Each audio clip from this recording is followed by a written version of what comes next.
In today's video, I'm going to teach you how to connect Make.com to Discord.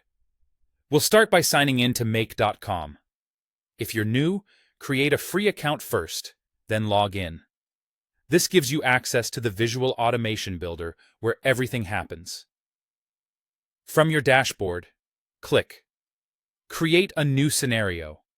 A blank canvas opens with a plus icon at the center. This is where you'll add apps and link them together to automate tasks without writing code. Next, let's add Discord.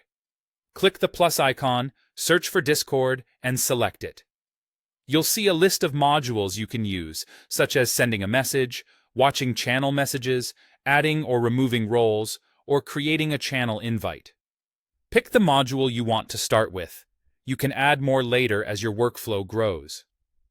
When you add your first Discord module, Make will ask you to create a connection.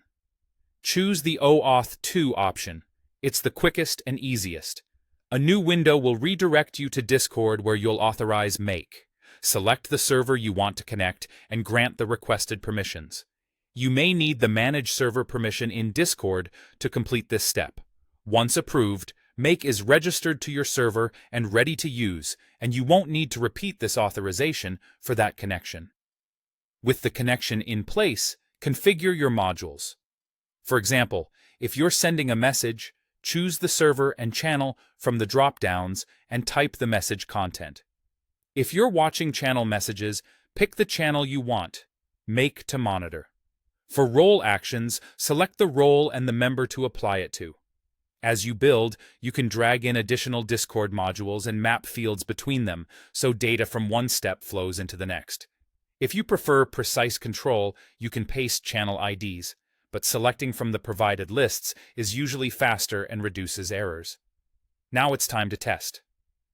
Click Run once to execute the scenario in a safe, one-off mode.